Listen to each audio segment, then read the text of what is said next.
Welcome to Vulcan7 Coaches and Mentors, a show where we interview coaches and mentors all over the country, bringing you some of the best tips, tricks, and advice so that you can take your business to the next level.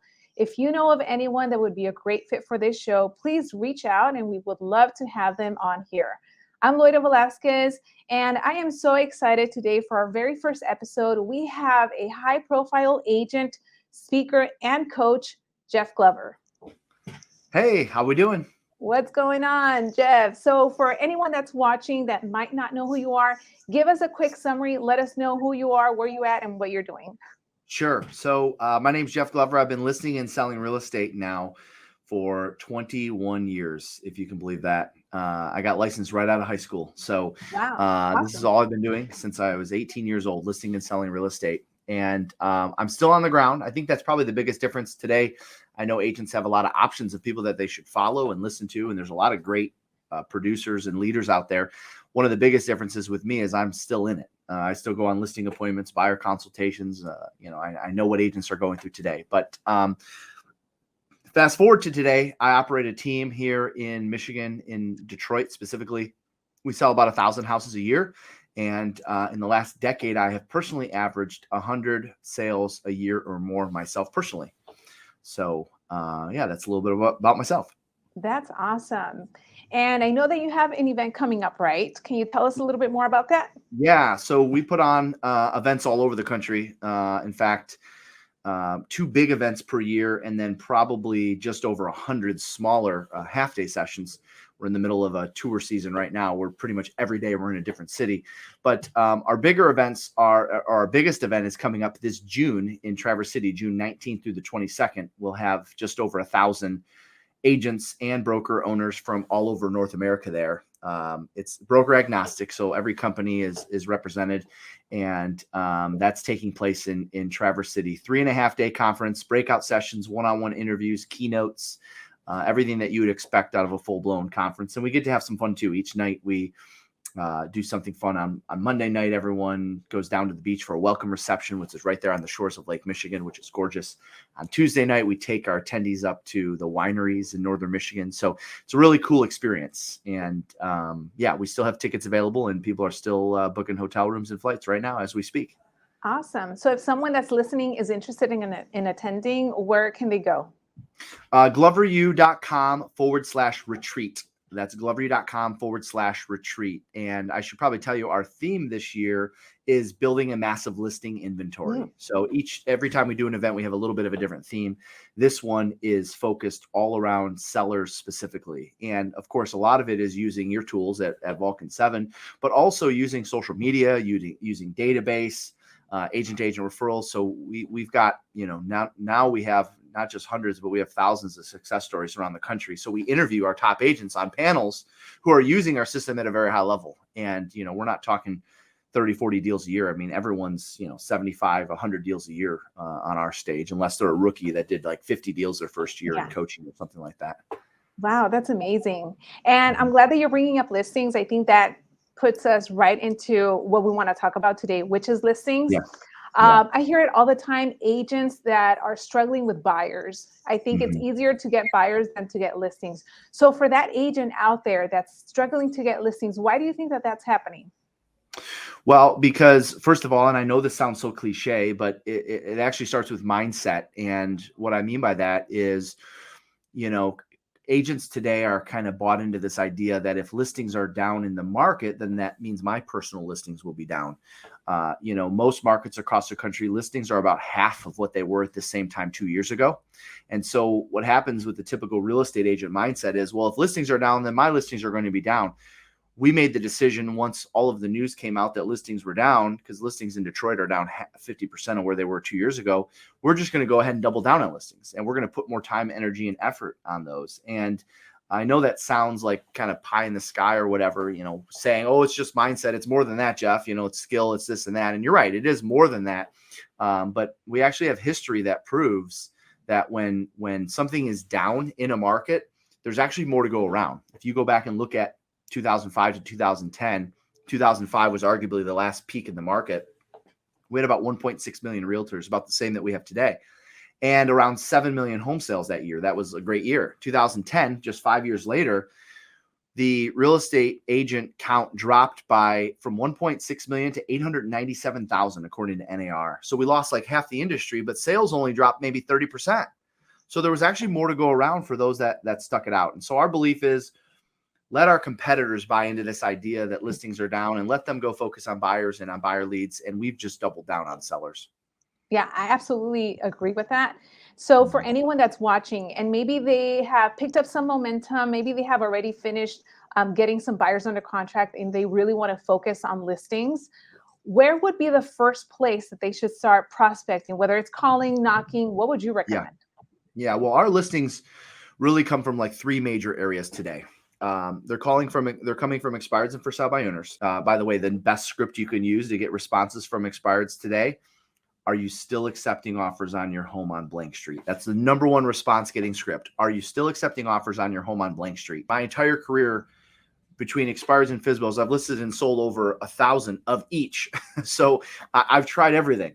The email that we're sending right now is subject line, are you, are you, ... are you, ...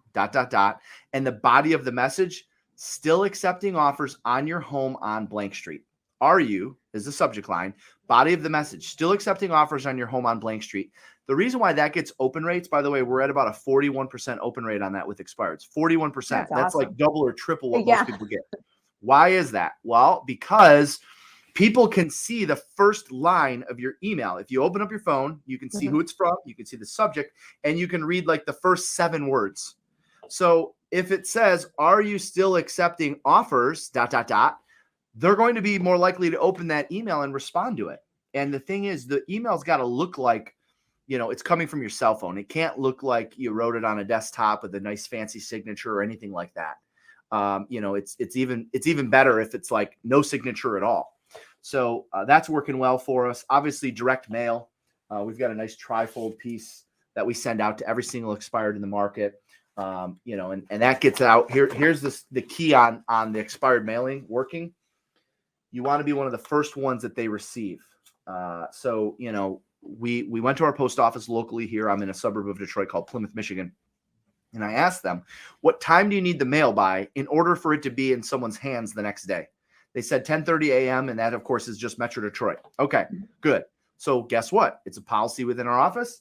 Every time there's a home that comes off the market, they're going to receive this, and it goes out by 10 a.m. every morning. So that way we know it's going to be in their hand the next day. So email, text message, what else do we use? Oh, social media.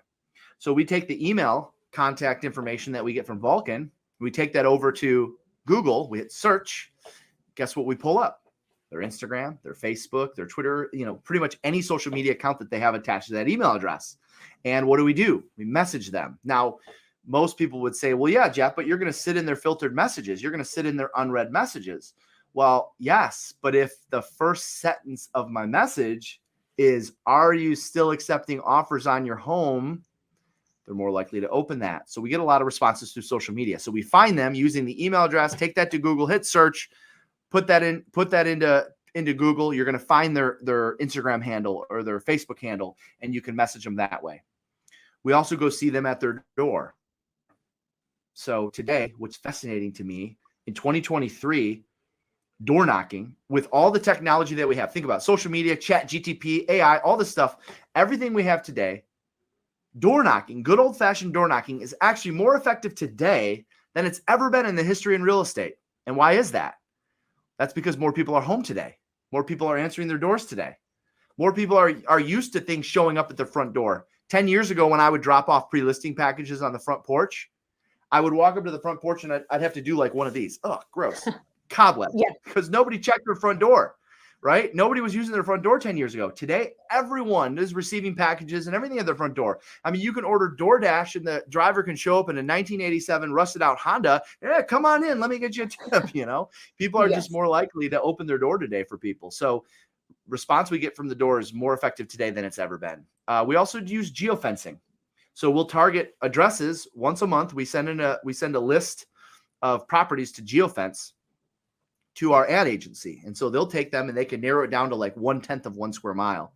and we can target them with ads for the next 30 days after their home comes off the market. So there's just a handful of techniques that we're using to take advantage of the expireds and for sale by owners today. And what's really cool is even though listings are down 50% in most markets, 40% in most markets, expireds are up, which is kind of fascinating.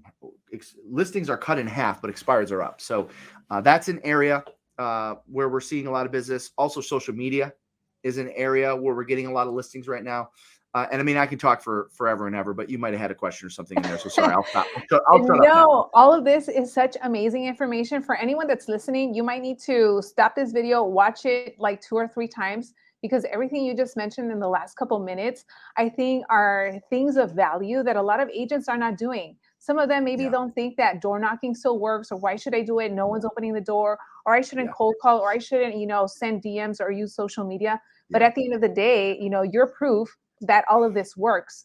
So let's say that there's an agent and, they are ready to go after listings, but I don't know, they want to stop being an average agent. To be a next level agent, you need to have a schedule, you need to have a routine. So what does that routine look like for you or agents in your team to take it to the next level? Yeah, well, the biggest thing is, and we say this all the time, own the morning, win the day. You have to do the same things at the same time. That's essentially what own the morning means. You wake up at the same time, you brush your teeth at the same time, you go to the gym at the same time, you're in the office at the same time. And you also break your day up into 2 parts. So the morning is for client generation. The afternoon is for client servicing. So the morning's for client generation, the afternoon's for client servicing. That means no offers that you're looking at. No, you're not at the copier. No closings, no home inspections, no walkthrough, none of that in the morning. The morning is an appointment to find new business. The afternoon is designed to service the business that you have. If you can just figure those 2 things out, you'll be fine. I mean, we took this so far. We have a copier rule in our office. We've had it for years. And the copier rule is this: if an agent is caught at the copier, now admin and operations team members are exempt from this. But if a sales agent is caught at the copier before lunchtime, 12 noon, they have to pay $25 to charity. So we have a little jar out there. It says $25 copier rule, and they have to drop in $25 to charity if they're at the copier before 12 noon. Why is that? Because we've created a culture where the morning is for finding new business and the afternoon is for servicing it. So that's the best advice I can give there. Yeah. So at the end of the day, if you're an agent, if you really want to take this to the next level, you have to be very, disciplined with your schedule and not let things interrupt you. So Correct. for you No, specifically, when you start prospecting at 8 a.m., that doesn't mean getting in the office at 8 a.m. You're probably in the office at 7:30. We have accountability call every morning at 7:30 a.m. For 7 years in a row, I was selling over 100 homes per year. Each one of these years, I had a role play partner every day of the week at 7 o'clock. And when I started dialing at 8, I started dialing at 8, not 8:01. I mean, like literally like 7:59, I have a timer going off, like get in position. Yeah, no, I'm glad that you're bringing that up, because I feel that sometimes there's agents, they're just cruising by. They're getting to the office at 8. I'll pick up the phone. I'll do my research. Let's say you are looking for the phone numbers that you need to call. Do that the night before, because just like Jeff said, at 8 o'clock, your phone, whether it's a cell phone or a dollar, you need to be on the phone making contacts to make deals happen. So for you, I know that you've been in the business for a very long time. At what point did you say, you know what, it's time to build a team and take this bigger? Well, I'm going to answer that 2 ways. Number one, I had an opportunity to run a real estate brokerage in 2005 when I had only been in the business for 18 months. Now, in that 18-month period, I probably closed 40, 45 transactions. But I really, I was kind of envious of all my friends because they were going away to college. And most of them, or at least my close friends, were going away to get business management degrees. So I thought, well, since I'm not going to finish college, because, I made $130,000 my first year in real estate. So at that point, I knew, I was like, all right, well, that's pretty much what all my friends are going to make, in 5 years from now. I just made that my first year. So I thought, but I also don't want to be a salesperson my entire life. So I got a job as a real estate manager, managing a real estate office. And I remember when they handed me the manual of what they wanted me to teach agents to succeed, I'm like, this is not going to work. And what I recognize about the industry now, I was too naive and immature at the time to understand it, is all of the stuff that they gave to agents was to just keep them happy and just keep them in the business. And I remember back in 2005 saying to myself, if I ever get the chance, to get a microphone and be on stage or whatever, I'm going to be the guy that tells the truth. And, so that is really what inspired me to start Glover U and to do the training and coaching that we do today. From a team perspective and brokerage, today I've got just over 600 agents in my brokerages, and then our team has about 35 agents. Again, kind of the same thing. I wanted to create something different that didn't exist in Detroit. Detroit's my home. I really had no interest in leaving Detroit. And so I wanted to create something that didn't exist in the industry. And that was, when you walk into our office, it's highly structured, high energy, music's playing, bells are ringing, people are high-fiving. It's what a sales culture should feel like. And I always wanted to create that and have that for myself because I knew that's what the industry needed. And so that's kind of how our real estate team started. And I think at the end of the day, also the environment that you're in really will help you or it will hurt you in real estate. Right. Especially if you're prospecting. If you're making phone calls, it can get tedious, it can get boring. But if you have others that are calling, that are practicing, that are role playing, then you're like, all right, it's a competition. I'm going to get the next appointment, not you. That's right. For Vulcan7, I know it offers a lot of different things or ways that you can prospect. How are you guys using it specifically?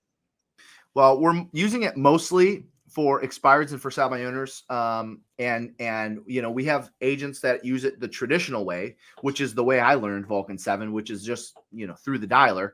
And then we have some agents that are just using it for the data, but then they're manually emailing some of those scripts that I shared earlier. Oh, that's awesome.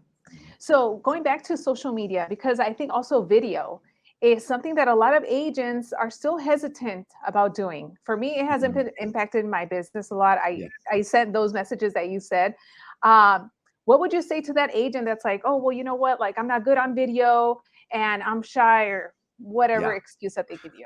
So a couple things, video is not required to succeed. There's no doubt. However, if you knew it was going to make your life easier, if you knew it was going to help you close more business, why would you fight it? And in the beginning, it might be uncomfortable, but it's uncomfortable, just like learning a script. If you're an agent who has figured out how to prospect, but you're like, I don't do the social media video kind of stuff. You were probably that way about prospecting at one time. So you really have to kind of flip the switch to look at video as something that can absolutely enhance your business, make your life a little bit easier, and take advantage of it. Because today, it's where the world's going. Yeah. And if you're not doing it, someone else is doing it. And they might not be as good as you. Clients. Yeah. I use the example all the time with your database.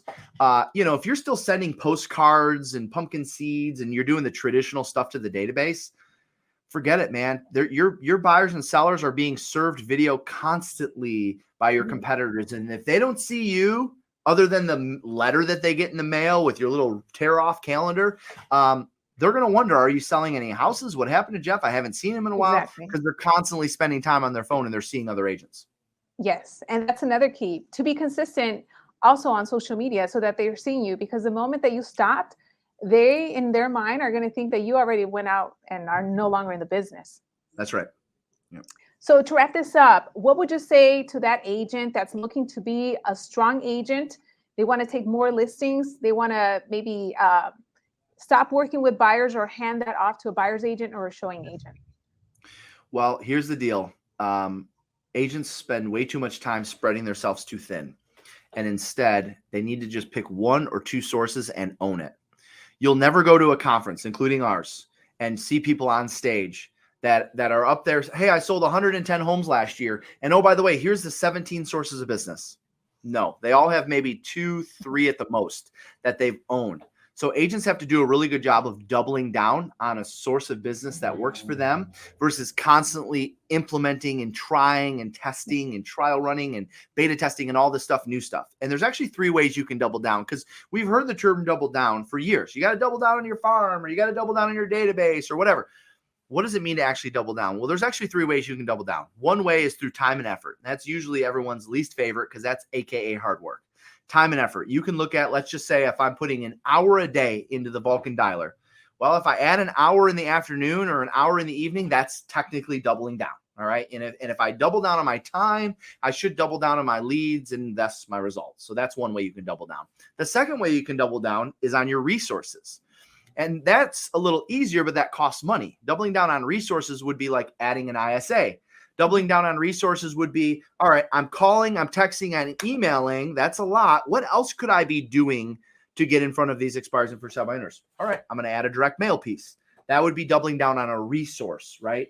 That doubling down on a resource would be, let's just say you're purchasing realtor.com leads, and you're spending $1,000 a month, and you look at your production and you said, hey, I had 8 transactions last year from realtor.com. Well, if you had eight transactions and you spent 12 grand, that's probably a pretty good ROI.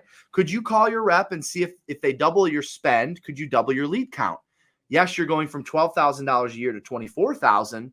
But if you go from 8 transactions to 16 transactions, $24,000 spend, it's a pretty good ROI. That'd be doubling down on a resource. In other words, you're not adding another source of business until you've maximized the sources that you have. And the third thing that an agent can do as it relates to doubling down would be doubling down on a skill. And that could be a sales skill. That could be, even if somebody says that they want to get good at video. All right, what coaching program could you take? Could you take, for instance, we have a marketing mastery program. Could you take marketing mastery? Could you find someone that you study that has mastered video and you watch their videos once a day for 30 days, right? How could you double down on a skill in that one area instead of introducing a new one? For me, it was role play partners around the country. I mean, every day I had a different role play partner. It was my sales skills. And which is so fascinating because even to this day, I think sales skills are the single greatest differentiator between the best and the rest. You can get good with AI and understanding a CRM and social media and using ChatGPT to do all this stuff for you. But at the end of the day, for the foreseeable future, as long as we have a listing appointment and a showing appointment, buyers and sellers are going to make decisions on who they're going to hire based on how you make them feel. Well, how do you make someone feel a certain way? Based on what you say. And so we teach, of course, agents how to say the right things and get better results through sales skills. Exactly. I like to say people might not remember what you say, but they'll remember how you made them feel. How you felt. That's right. Every time. Yes. Every time. Awesome. Well, thank you so much, Jeff. You gave us so much knowledge in the past couple minutes. Again, if you're watching this, rewatch it, take down some notes. Visit gloveru.com for Jeff's upcoming event. And with that being said, and also we've got so many free resources on there. I mean, if you just click on the resources tab, half the stuff we give away. Go check it out. That's awesome. There you go. Free stuff, a lot of great knowledge. With that being said, we'll see you on the next one. Sounds good. See you guys.